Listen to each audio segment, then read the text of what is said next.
Microsoft подкастын маань энэ удаагийн дугаар эхэлж байна. Тэгээ энэ удаагийнхаа дугаараар бид сонирхолтой зочныг урьсан. Хамбаяр багшаа манайд урилгыг аваад бидний одоо подкастын энэ удаагийн дугаарт оролцох болсон. Баярлалаа гэж хэлмээр. За баярлалаа. Урьсан бас баярлалаа. За олддоггүй их сонирхолтой хүн Монголд барьж авсан. За энэ удаагийн подкаст маань ямар учиртай вэ гэхээр манай мэдээллийн аюулгүй байдлын салбарын хийгээд мэдээллийн аюулгүй байдал, за тогтолцоо энэ бүх одоо өргөн цар хүрээтэй зүйлийг сонирхдаг хүмүүсийн маань хувьд одоо мөрөөдөл нь болсон нэг сургалт байдаг. CISSP гэдэг сургалт байгаа тийм. Тэгээ энэ сургалтыг Монголд бид анхудаага зохион байгуулах гээд яг одоо аль биесээр зохион байгуулах гээд 2 жилийн өмнөөс ярьж эхэлсэн. За 2 жилийн өмнө бид анх зарлахдаа яг нэг удаа ол зохион байгуулагдсан байсан. За 2 дахь удаага болжгүй Монгол багштай зохион байгуулах хансан тухайд яригдж байгаа. Тэгээ энтгэг багштайгаар нэг удаа зарлаад бид болсон. За яагаад гэсэн гэхээр энэ сургалтын маань сонирхон судлах хүмүүсийн тоо олон боловч яг одоо ийшээгээ санаагаа одоо бүх зүйлээ зориулаад орё гэсэн залуус тухайд тун цөөхөн байсан. Магадгүй мэдээллийн аюулгүй байдал гэдэг зүйл анхлан яригдчихсэн баг. За мөн олон улсын хэмжээнд үнэлэгдэх энэ сургалт сертификатыг аваад цаашаа явъя гэдэг залуусын тоо бас ирцэн бага байсан баг тухайд. Гэтэл жил ирэх тусам мэдээллийн аюулгүй байдал болон энэ чиглэлийн одоо дэлхийн стандартыг суралцахын сан гэдэг залуусын тоо олширсан.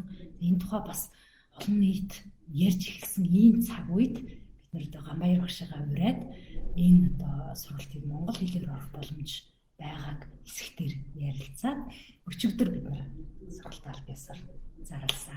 За яагаад Гамбаяр багшаа урьсан бэ гэхээр дэлхийд дахна тун цөөхөн хүн энэ сертификатыг эзэмшдэг. Дээр нь Монголд байгаа гарын 5 орнд те багтахуйц гэж нэрлэгдэх энэ одоо ур чадварыг эзэмшиж дэлхийн хэмжээний хүн гэдэг өөрөө баталсан учраас бид нар энэ сургалтыг орооч гэдэг хүсэлтийг тавьсан. Юуны өмнө шалгалтай амжилттай тавьсан баяр хүргэе. За баярлалаа. За шалгалт ямар хэцүү байв уу? Яг нь SISP-ийн за энэ сертификатын нэг онцлог нь ер нь менежер төвшнөөс харддаг. Тэгээ ер нь бүх одоо кибер аюулгүй байдал, мэдээллийн аюулгүй байдалтай холбоотой бүхий л одоо зүйлүүдийг хамруулсан байдаг. Жишээ нь юу гэдэг те perimeter security буюу одоо байгууллагын гадна талын одоо хашаа тэгээд нөгөө нэг машин явуулж байгаад ингээ мөрөгдөг тэр нөгөө тэрийг хэрхэн хамгаалах уу.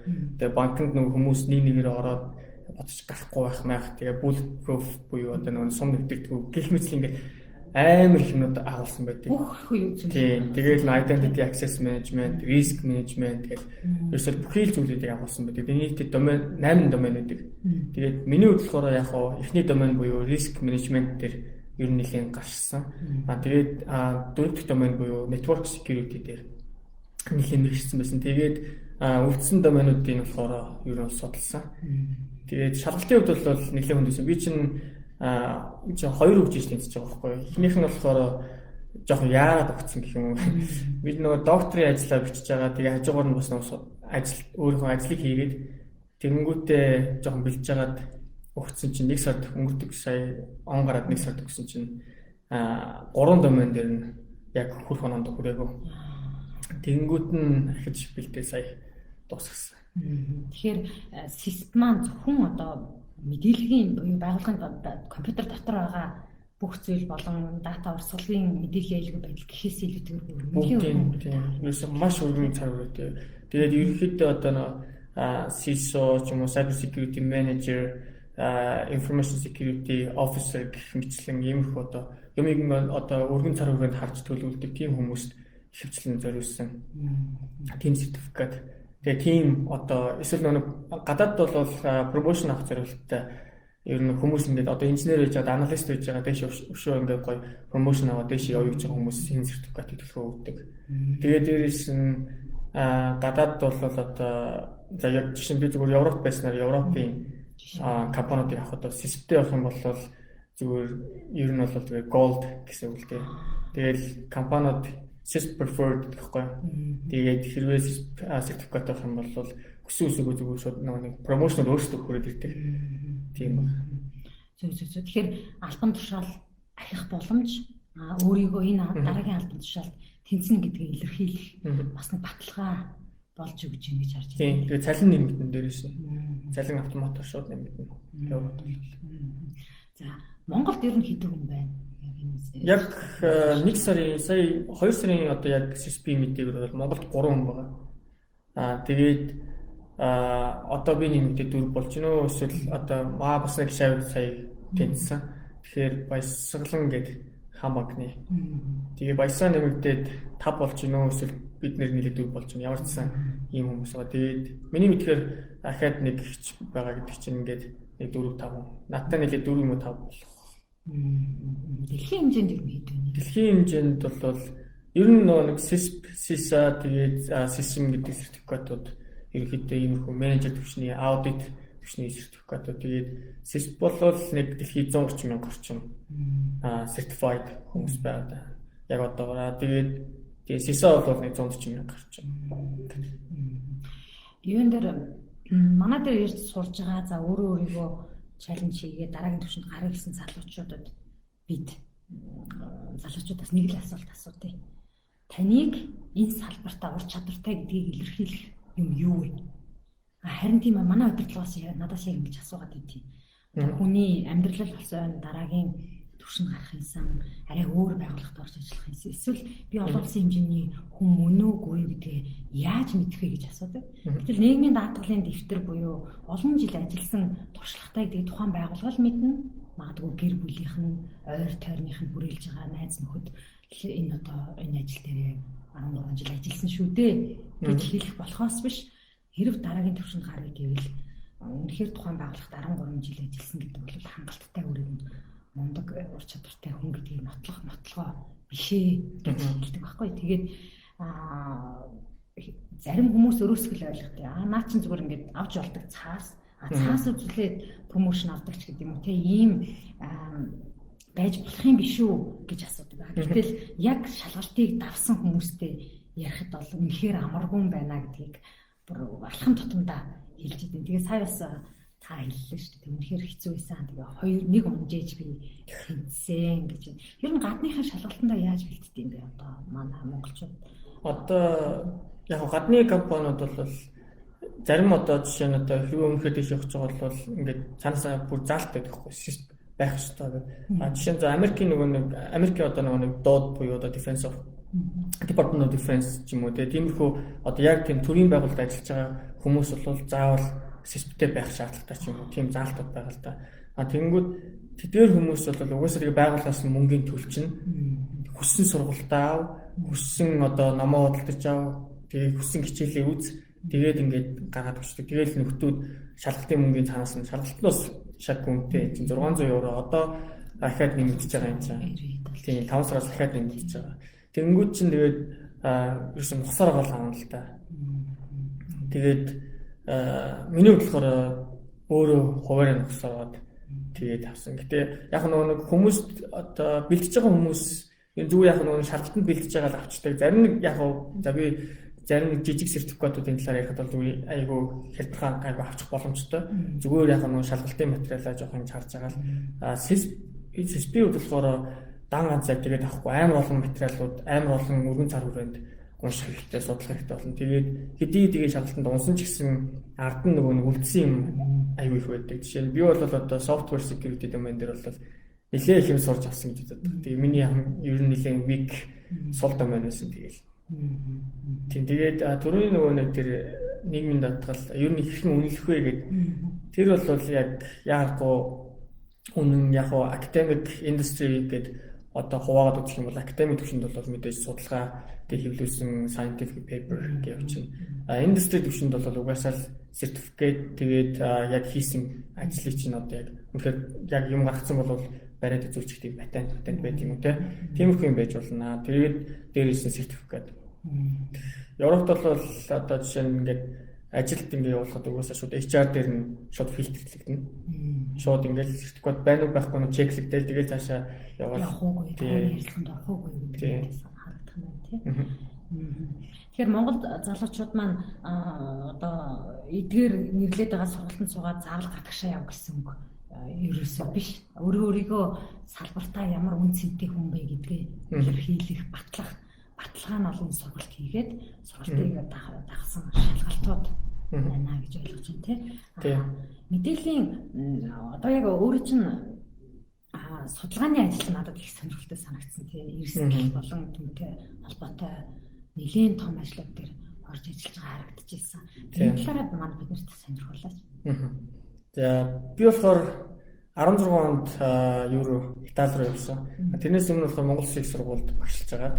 Тэгээд 16 онд болохоор Италийн Marie Fellowship гэдэг хөтөлбөрөөр ер нь бол тэнцээд тэгээд бусад орны нийтдээ 15 тийм судлаач оюутанд нийлээд нэг төсөлтөөр Европын холбооны кибер аюулгүйн төсөлтөөр очсон. Тэгээд Италийн үндэсний судалгааны төв буюу одоо яг төрийн яг тийм үндэсний яг судалгааны төвлөр нь очиод судалгааны төвдөр нь очиж судлаачаар ажиллаж эхлээд тэгээд давхар бос доктороо тэнд хэлсээд Италийн Тренто их сургууль доктороо хэлсээд ингээд судалгаа давхар явуулсан. Тэгэнгүүт миний судалгааны яг үндсэн чиглэл юу гэхээр кибер даатгал тэгээд эрсдлийн үнэлгээ гэсэн сэдвүүдээр ер нь бол яг голчлон явж байгаа. Тэгээд санаа нь бол яг гэхээр одоо энгийн даатгал гэж одоо бид ярьдаг шүү дээ. Машины даатгал, эрүүл мэндийн даатгал. Яг тэрнтэй адилхан кибер даатгал гэдэг зүйл Америк, Европ гэх мэтлэн орнуудад аюул хүчтэй одоо явж байгаа. Тэгээ ялангуяа аюул том маркет одоо гараад ирсэн байгаа. Энэ маань кибер даатгал маань ерөнхийдөө одоо эрсдлийг шилжүүлэх нэг хэлбэр гэсэн үг л дээ. Тэнгүүд бид нар яг эрсдлийг яаж бууруулж болж байгаа юм гэхээр төхөөрөмж тавиад ч юм уу, security policy ч юм уу ингээд янз бүрийн тийм processing хувьд ч юм уу, эсвэл технологийн хувьд ингээд бууруулж болж байгаа. Гэсэн гэсэн цаана үлдэгдэл эрсдэл байх байж байгаа байхгүй. Сая гэхэд бид нар одоо FireEye-ыг харж штэ. FireEye хамгийн одоо акул компани аюулгүйдлийн тэгээд өөрсдөө харлахад өртөж чинь гэх мэтлээ. Тэнгүүд эндээс үүдээд тэр үлдэгдэл эрсдлийг яах вэ гэнгүүт кибер даатгал гэдэг зүйл гарч ирж байгаа юм л да. Тэнгүүд миний судалгааны ажил болохоор security investments буюу одоо байгууллага ямар нэгэн байдлаар одоо бажет одоо гаргаж штэ тий. Энэ бажетыг индустриг хэрхэн хамгийн одоо оптималны үр дүнтэй зарцуулах вэ? Аль хэсгийг нь кибер даатгалд, аль хэсгийг нь одоо төхөөрөмж гэдэгтэй зарцуулах вэ? Security controls-тэй зарцуулах вэ? Гэдгийг үндсэн юм дээр яваад тэгээд дагалдах одоо ер нь бол математик моделийн баахан тиймэрхүү юмнууд явж байгаа. Тэгэхээр ямарваа нэг эрсдлийг байх ёстой зүйл юм байна. Эрсдлээ хуваах нь тий. Манайх энийн даатгал гэдэг систем тогтолцоотой болчих юм бол ямар нэг эрсдэл үүссэн ч гэсэн тэр байгууллагаас хэмжээний төлбөр гарах нь ямар эрсдэл үүсэхтэй тэрийг хувааж гэсэн үг юм байна тий. Эрсдлүүд бол яг хөө тэгэл ер нь бол магадлал л да. Тэгээд ирээдүйд учирч болно. Одоо ер нь эрсдлийг яг нэг жилийн байнгын одоо нэг жилийн периодоор тооцсон. Тэгэл очихгүй ч гэж болно шүү дээ. Ер нь бол учирч болно, очихгүй ч гэж болно. Очих юм бол ийм л осчихно те. Ийм одоо хохирол амснаа танах. Тэгээд энэ хохирлыг хэрвээ танах одоо accept хийх юм уу те. Ирээдүйд окей гэж бодчих ивэл окей. Хэрвээ ийм болох юм бол танах одоо энэ окей гэж хэрвээ бодохгүй байх юм бол энийг бууруулах хэрэгтэй те. Бууруулахын тулд ямар арга хэмжээ авах вэ? Эрсдлээ шилжүүлэх юм уу эсвэл одоо эрсдлээ ахаад одоо багасгах юм уу те. Хамгаалах хэрэгслүүд авах юм уу гэх мэтлээ. Firewall тавих юм уу, IDS тавих юм уу гэх мэтлээ. Тий. Эрсдэл хийгээд даатгалыг бол яг өнөөдөр болоод бид нэр жирийн хүмүүсийн хувьд ойлгоход дандаа нүдэнд харагдаж гарт баригддаг зүйл дээр л даатгал. Тэгдэг та одоо жишээлбэл машины осол, автомашины осол, галт өмөр, байгалийн гамшиг, за ажил эрсдэл, ажил үйлдэлч гэдэг юм уу. Тэгээд дандаа биеэрээ мэдэрч ямар нэг байдлаар хүртэж тэр зүйлээ даатгал тавалдаг. Гэтэл кибер буюу энэ виртуал орчинд энэ орчинд байгаа мэдээлэл датанд бас эрсдэл үүсч болно. Энэ эрсдлийг одоо хуваахад оновчтой байлгахад хааш нь яаж чиглүүлэх үү гэдэг дээр баялаг судалгааны ажил. Тийм, ер нь голцлоо яг гэж бодож байгаа. Сонирхолтой санагдаж байна. Одоо хийж байгаа судалгааны энэ ажлууд дээр нь Монголд аваад хэрэгжүүлж болохоор наад захын энэ нь байгаасаа гэж бодлоо зүйлүүд зөндөө байдаг л үү? Зөндөө шүү дээ. Тийм. Тэгээд хамгийн наад захын одоо жишээ нь зүйл гэх юм бол За судалгааны яг судалгаатай холбоотой зүйлээс бол нэг одоо энэ эрсдэл гэдэг зүйлээ маш зөв үнэлж сурах хэрэгтэй. Эрсдэл үнэлнэ гэдэг нь өөрөө амар хэцүү. Би ч гэсэн одоо ер нь суралцаад явж байгаа. Тэгээд эрсдлийг үнэлнэ гэдэг амар их туршлага, хувийнээс туршлага шаардна. Тэгээд дээрээс нь ер нь одоо бид нар за жишээ нь тоон эрсдлийн үнэлгээ хийлээ гэж бодох юм бол маш их ресурс шаардна, цаг зав, хөрөнгө шаардна гэх мэтлэн юм.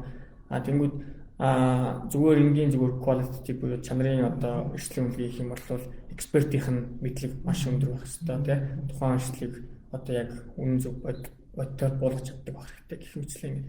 Тэгэхээр энэ тал дээр эхлээд эрсдэл гэдэг зүйлийг ойлгоод тэгээд тэрийг яг зөв менежментийн дагуу хэрэгжүүлээд тэгж явах хэрэгтэй. Тэгээд бас нэг зүйл нь болохоор стандартуудыг ер нь маш одоо хэрэгжүүлж эхлэх хэрэгтэй.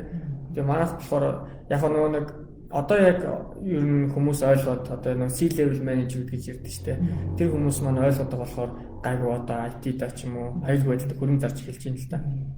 Тэгэнгүүт яг нэг одоо зөв стандартын дагуу зөв одоо governance-ийн дагуу явах юм бол аяндаа тэр нэг эрсдэл нь маань аюул айтаахан үнэлэгдээд хэлнэ. Тэгэхгүй нэг одоо анхаасаа нэг бүр governance-ийн strategy-ийн одоо буруу болох юм бол тий яаж ч яасан үнэлсэн зөвлөлийн зөвшөөрөхгүй байна гэсэн тийм хандлагатай. За сонсогчтой хандж хэлэхэд ер нь энэ нөгөө дата мэдээлэл өгөгдөл мэдээллийн аюулгүй байдал гэдэг маань юу яриад байна вэ гэхээр за жишээлбэл Ганбаяр Инх сайхан гэдэг хоёр хүнээр авч үзье. Бид хоёрын иргэний үнэмлэх дээрх дугаар. За утасны дугаар. Хаана оршин сууж байгаа. За хизээ ковидын шинжилгээ өгсөн гэдэг бүгдээр мэдээлэлтэй өгдөг нэг юм боловсроогүй задгаа мэдээлэлүүд байгаа тийм. Personal identity. Тий, хувийг илэрхийлж байгаа зүйлүүд тийм тий. За эдгээр энэ бүхэн маань хин нэгний гарт очивол тэр хүлээж авч байгаа хүндээ ямар ашигтай юм. За надад ямар хохирлттой юм. Гэдэг маань өөрөө энэ мэдээлэл үнцэнтэй мэдээлэл үгүй юу гэдэг нь тодорхойлогдоод гараад ирэх юм тий. За энийг ашиглаад хин нэг хүн ямар бизнес хийж болох юм. Тэрнийг нь надад мэдгдснээр надад ямар хохирлттой юм. Эсвэл тэр хүн хэдэн төгрөгийн ашиг болох гэдэг миний тэр мэдээлэл гэдэг маань бүгдээр нөгөө учирсуулах эрсдлүүд байгаад байх юм тий. За энийг бүр ингээд томоор нь аваад ярих юм бол байгууллагын хэмжээнд за хамгийн наазах нь манай нөгөө өрөөнд сууж байгаа эхлэнгийн гар жишээ авахад манай компани нийт ашиглагчдын цалин юм гэдэг. Эндээс нийгмийн даатгал хүн амын орлогын албан дотор хэдийг төлдөг. За ингээд яхаараа Impassoft гэдэг компани ирээдүйд 5 жилийн дараа ажилтаа 5 дахин өсгөх юм бол ямар одоо ашигтай байх юм? Магадгүй ирээдүйд манай компани хувьцааг худалдаж авах гэж байгаа юм энэ мэдээлэл ямар үнцэнтэй. Эдгээр нь одоо хэрвээ энэ мэдээлэлд алдагдвал цаашаа яах юм ч гэдэг юм те. Энэ бүх байдлаар болоод энэ ирээдүйд учирч болох мэдээлэл өгөгдөл гэдэг чинь эрсдэл гэдэг чинь ямар үнцэнтэй зүйл үү гэдгийг л тодорхойлдог байх нь гэж ойлгож байна тий. Тэг яг тий ер нь бол одоо маш товчхоноор ингэж ер нь шатлалын зүгээр газ явуучвал тий бид нар байгууллагатаа ер нь бол гарт баригдахгүй гэсэн тийм хоёр төрлийн одоо бидэрт асset байна л да. Гарт баригдахгүйсэн төхөөрөмж ч юм уу тий одоо энэ компьютер ч байж болно. Гарт баригдахгүй зүйл нь гэх юм бол одоо манай байгууллага нэр хүнд гэдэг зүйл тий. Тэгээд гарт баригдах зүйлийг бол яг үнэлж болж байгаа юм л да. Энэний авсан үнээр ч юм уу те. Эсвэл яг одоо дэлгэц торгодлын тооцоод одоо зах зээл төрх үнээр ч юм уу те. Reputation гэдэг зүйлийг одоо хэрхэн тооцоолох вэ гэдэг чинь яг асуудал болж байгаа байхгүй. Тэгмүүд энийг intangible assets гэж нэрлэнэ. Тэгээд эдгээр зүйлүүдийг тооцож гаргасны үндсэн дээр бид нэр ахад энд ямар одоо аюул заанал байна те. Одоо юу гэж phishing attack ч юм уу. За нэг бол одоо DOS ч юм уу те, DDoS ч юм уу эсвэл malware ч гэдэг юм уу те. Янз бүрийн иймэрхүү threat-үүдийг тодорхойлоод тэгээд манай систем, манай байгууллага ямар цоорхотой юм те.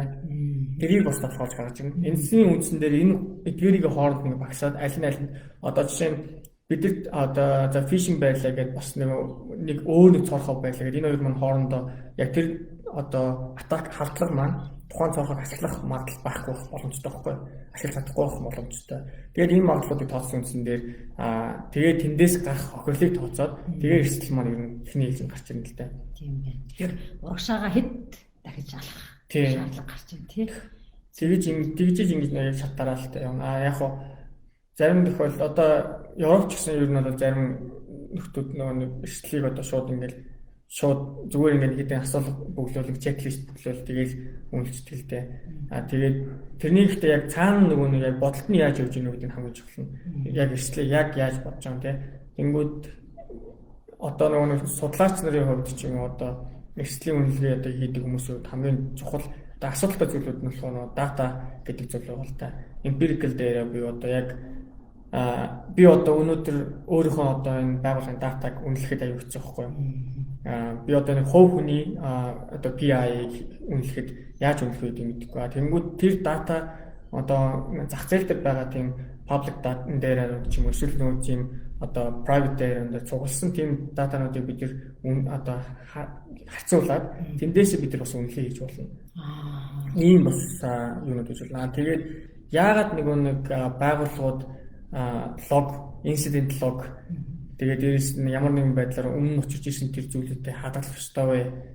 Баримжуулах ёстой вэ гэдэг маань дараа нь эрсдлийг үнэлэх, дараа нь тэр нөгөө нэг trade occurrence буюу одоо тэр хадгалагын давтамж одоо магадлалыг бодох гэх мэтсэн зүйл хэрэгтэй болно. Өнөөдөр одоо миний компьютер дээр ransomware суугаад тэгээд энэ маань хадлаг гэсэн үг шүү дээ. Тэгээд хохирлуулах гэхэд энийг би заавал одоо лог хийж одоо ер нь сейв хийж ирээдүйд ашиглахын тулд байхгүй. Зөв. Сонирхолтой сэдвэр их чухал судалгаа хийж байгаа байна. За дараагийн алхам юу вэ? Одоо яах вэ? Одоо удахгүй явах гэж байгаа сар байсан. Хаашаа явах гэж байна? Тий. Одоо би юу яаж байгаа нөө Италид ажиллаа одоо 4 сарын сүүлд хүлээлгэж өгч байгаа. Тэгээд бас энэ 4 сарын 20 эднэр бас доктор хамгаалж байгаа. Тэгээд тэрний дараа 5 сараас Оксфорд руу явж байгаа. Тэгээд Оксфордод жил хасын гэрээтэйгээр тэнд Оксфордын кибер аюулгүй байдлын багтай тэнд очиж ажиллана. Тэгээд 2 төсөл рүү тэнд очиж орох юм. Ямар ч гэсэн жил хагасвал тэнд. Тэгээд жил хагасвал тэнд байна. Тэгээд тэрний дараа ер нь бол яг шийд гараагүй. Гэхдээ ер нь бол 20 жилд бол буцаад Монголд ирнэ. Тэгээд эндээ хийх юм одоо хийн гэж бодож байгаа. Тэгээд маш хэрэгтэй, маш үнцэнтэй мэдлэг хөрвүүлж, туршлага хөрвүүлж ирэх юм байна тий. Тэгээд